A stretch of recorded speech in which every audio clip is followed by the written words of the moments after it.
Hello students, मैं doctor Mukta Dwivedi SPC government college Ajmer से बोल रही हूँ। आज का जो मेरा विषय है वो राजनीति विज्ञान बीए पार्ट फर्स्ट के फर्स्ट पेपर के लिए है और उसका जो टॉपिक है वो है शक्ति की अवधारणा या कंसेप्ट ऑफ पावर। शक्ति की अवधारणा के लिए कौटिल्य ने लिखा है कि समस्त सांसारिक जीवन का मूल आधार दंड शक्ति है। राजनीति विज्ञान में शक्ति की अवधारणा प्राचीन काल से ही चली आ रही है। मनु, कौटिल्य, शुक्र आदि बहुत प्राचीन राजनीतिक विचारकों ने, जो भारतीय थे, उन्होंने दंड शक्ति के बारे में बहुत कुछ वर्णन किया है और उन्होंने ये माना है कि एक राजा और राज्य के पास में दंड शक्ति के आधार पर ही नियंत्रण की शक्ति होती है, जिसके माध्यम से वो अपनी जनता के ऊपर नियंत्रण रखती है। इसी प्रकार से पाश्चात्य राजनीति शास्त्री जो हैं, उन्होंने भी शक्ति के महत्व को स्वीकार किया है और जिसमें बेकर है, अल्मर है, अरस्तु है, थॉमस हॉब्स है और लॉसवेल है, कैटलिन है, मैकाइवर है, सभी ने राजनीति शास्त्रियों ने शक्ति के महत्व को स्वीकार किया है। तो सबसे पहले हम देखेंगे कि शक्ति का अर्थ क्या है। शक्ति का अर्थ है, जैसा कि मैकाइवर ने लिखा है, शक्ति से हमारा अभिप्राय है व्यक्तियों को नियंत्रित करने, विनियमित करने या निर्देशित करने की क्षमता। यानी कि शक्ति जो है जिस व्यक्ति के पास में होती है, जिस संस्था के पास में है और जिस राज्य के पास में है, तो उसकी पहचान इस प्रकार से कर सकते हैं कि वो व्यक्तियों को नियंत्रित करती है और उनके कार्यों को विनियमित करती है, यानी कि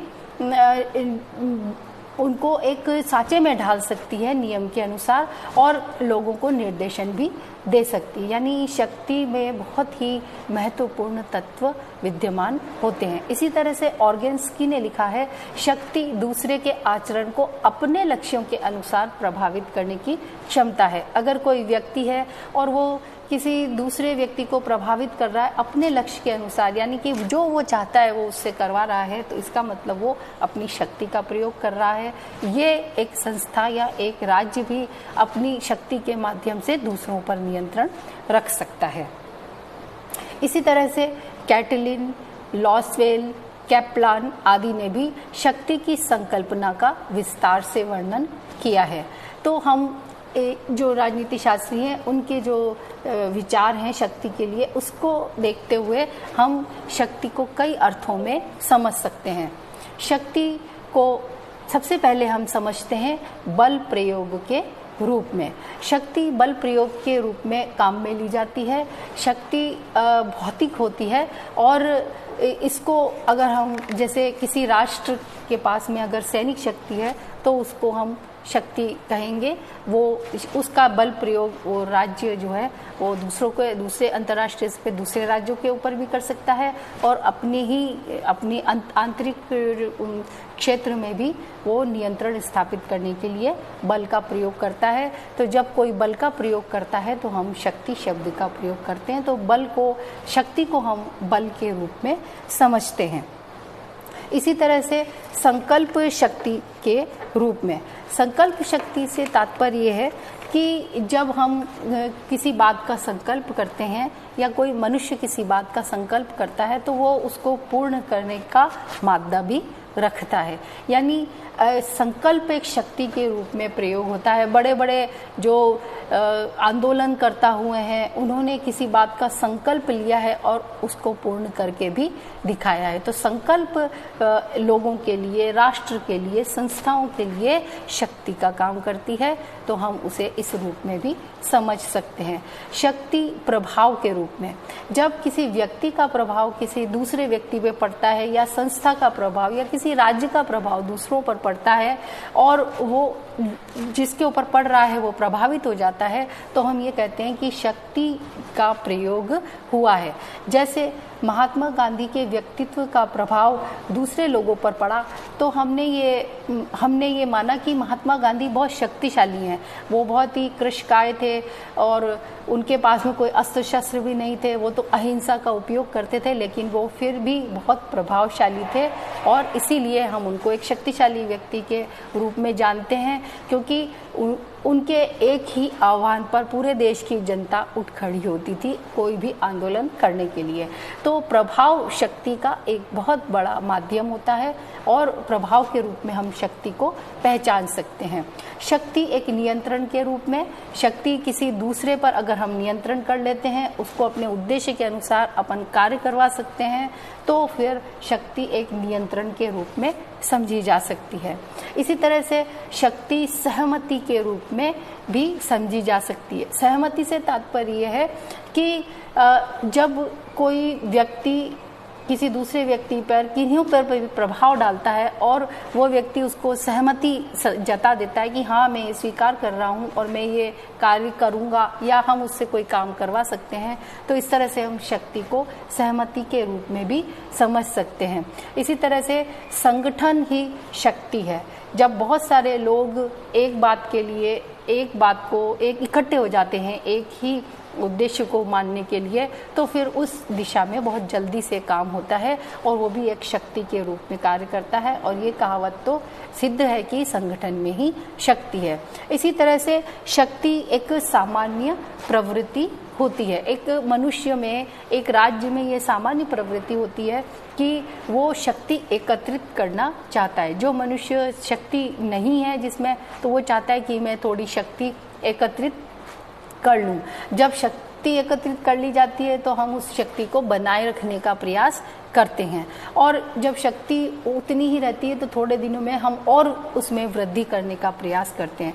तो ये एक सामान्य प्रवृत्ति है कि एक मनुष्य भी और एक राज्य भी शक्ति को इकट्ठा करने का प्रयास करता है, एकत्रित शक्ति को सहेजने का प्रयास करता है और उस सहेजी हुई शक्ति में फिर वृद्धि करने का प्रयास करता है। कौटिल्य ने भी राज्यों को निर्देश दिया है, विजिगीषु राज्य को, कि वो शक्तिशाली होने का प्रयास करे, जो उसके पास शक्ति है उसको एकत्रित करे और समय समय पर शक्ति में वृद्धि करने का भी प्रयास करे। तो इस तरह से भी हम शक्ति को समझ सकते हैं। शक्ति एक मूल्य के रूप में हम समझ सकते हैं कि जो हमारे सर्व सनातन मूल्य हैं, जैसे अहिंसा है, सत्य है, इनमें भी शक्ति विद्यमान होती है।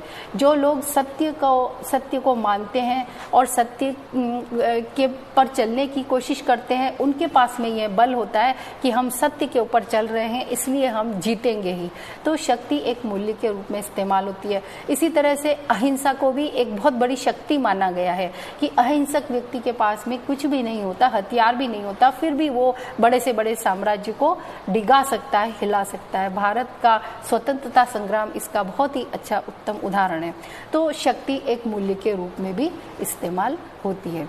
और एक अंत में यह भी कहा गया है कि शक्ति साझेदारी के रूप में भी प्रकट होती है। साझेदारी से वही तात्पर्य है कि जब शक्ति जिस व्यक्ति के ऊपर दी जा रही है या जिसको नियंत्रण में करने का प्रयास किया जा रहा है, वो व्यक्ति भी अगर सहमति देता है तभी शक्ति का प्रयोग होता है। तो साझेदारी के रूप में भी शक्ति को समझा जा सकता है। तो इस प्रकार शक्ति एक तरह से एक अमूर्त चीज है, एक अमूर्त कंसेप्ट है, एक अमूर्त संकल्पना है, लेकिन शक्ति का तत्व हमको दिखाई नहीं देता है। हमको इसको विभिन्न रूपों में सहेजने का प्रयास, समझने का प्रयास करना पड़ता है, क्योंकि शक्ति जो है वो राजनीति विज्ञान का मूल तत्व है। राजनीति शास्त्र में कहीं भी अगर हम अध्ययन करते हैं, किसी भी विषय का अध्ययन करते हैं, तो एक तरह से हम शक्ति का ही अध्ययन करते हैं। सभी जो अध्ययन के विषय हैं राजनीति शास्त्र के, सभी में शक्ति की अवधारणा कहीं ना कहीं छुपी हुई है। इसीलिए हम जो कंसेप्ट ऑफ पावर है उसको समझने का प्रयास करते हैं। शक्ति की आवश्यक शर्तें क्या है, क्या क्या चीजें होनी चाहिए, एसेंशियल कंडीशंस फॉर पावर्स कि सबसे पहले शक्ति के लिए अनुयायियों का होना परम आवश्यक है। शक्ति अगर हमें इस्तेमाल करनी है तो हम स्वयं के ऊपर शक्ति का प्रयोग नहीं करते हैं, हमको किसी दूसरे के ऊपर शक्ति का प्रयोग करना पड़ता है। पहली बात तो ये है।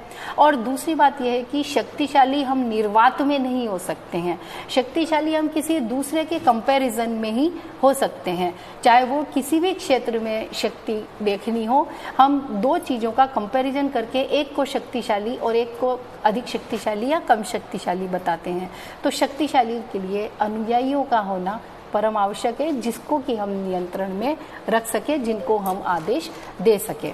शक्ति हमें कई चीज़ों में दिखाई देती है, जैसे धन, जैसे अमीर व्यक्ति हैं या कोई अमीर देश है, तो अमीर संस्था है या जिनके पास में ज़्यादा धन है तो वो अपने आप ही समाज में शक्तिशाली माना जाता है। इसी तरह से किन्हीं के पास शस्त्र हैं, कोई राज्य उनके पास में शस्त्र हैं तो उसको भी शक्तिशाली माना जाता है। इसी तरह से नागरिक सत्ता में जिन लोगों के पास में मत से प्राप्त करके सत्ता प्राप्त हुई है जिन लोगों को, वो भी शक्तिशाली माने जाते हैं। वो की तरह से वैध सत्ता होती है जो नागरिकों को देश पर नियंत्रण करने के काम आती है। इस तरह से धन, शस्त्र, नागरिक सत्ता इत्यादि शक्ति के आवश्यक शर्तें हैं, ये होनी चाहिए, तभी हम किसी न किसी भौतिक रूप में शक्ति को हम देख सकते हैं। इसी तरह से धार्मिक सत्ता एवं मतों का प्रभाव भी आवश्यक रूप से शक्ति की आवश्यक शर्तों में आता है। कई तरह के धर्म गुरु हैं, आज भी धर्म का प्रभाव बना हुआ है, तो धार्मिक सत्ता भी एक तरह से धार्मिक जो अनुयायी हैं उनका प्रयोग करके शक्ति धार्मिक रूप से जो नेता हैं या जो धर्म के जो भी उच्च पदस्थ व्यक्ति हैं वो इसका इस्तेमाल करते हैं। मध्यकाल में पोप जो है वो पोप और जो चर्चेज थे वो शक्ति का केंद्र बने हुए थे, तो धार्मिक जो सत्ता है वो भी शक्ति का के लिए एक तरह से केंद्र का काम करती है। एक जो महत्वपूर्ण तथ्य है वो ये है कि शक्ति जनहित और जन सहमति पर आधारित होनी चाहिए, तो वो ज़्यादा अच्छी होती है, क्योंकि अगर जनहित किया जाता है तो वो जो सरकार होती है जो जनहित कर रही है वो अधिक शक्तिशाली हो जाती है। और जन सहमति, अगर किसी राज्य के सरकार के शासन के कार्य को जन सहमति प्राप्त होती है तो वो राज्य सरकार अपने आप ही प्रोत्साहित होकर और अधिक कार्य करती है और अधिक शक्तिशाली हो जाती है, जिसका प्रभाव लोकतांत्रिक व्यवस्थाओं में मतदान या चुनाव के समय देखने को मिलता है। शक्ति के पीछे जो प्रयोग के पीछे जो औचित्य है वो अवश्य होना चाहिए। औचित्य का मतलब है उचितता, उचित तरह से जब हम शक्ति को प्रयोग करते हैं तो हम हमेशा उस शक्ति का प्रयोग सही ठहराने का प्रयास करते हैं। अगर कोई राज्य दूसरे राज्य पर आक्रमण भी करता है तो वो सही ठहराने का प्रयास करता है कि मैंने अगर शक्ति का इस्तेमाल किया है या प्रयोग किया है तो इन सही कारणों की वजह से किया है। तो शक्ति के प्रयोग के पीछे अगर वो उचित कारण होता है तो शक्ति का जो प्रयोग है वो हमें दिखाई देता है। इसी तरह से शक्ति को एकत्रित करने के साथ साथ उसे सुदृढ़ भी किया जाना चाहिए या किया जाता है। ये तो मैंने आपको कौटिल्य का भी उदाहरण दिया था कि हर राज्य, हर व्यक्ति, उसके पास जो भी शक्ति होती है उससे वो संतुष्ट नहीं होता है, उसको सहेजने के साथ साथ वो और भी शक्ति प्राप्त करने का और उसको संधारित करने का प्रयास करता है। इसलिए शक्ति को एकत्रित करने के साथ साथ उसे सुदृढ़ भी किया जाता है ताकि वो उसकी जो शक्ति है वो लगातार बनी रहे, बल्कि उसमें और वृद्धि भी हो। Thank you very much. Keep learning, keep growing.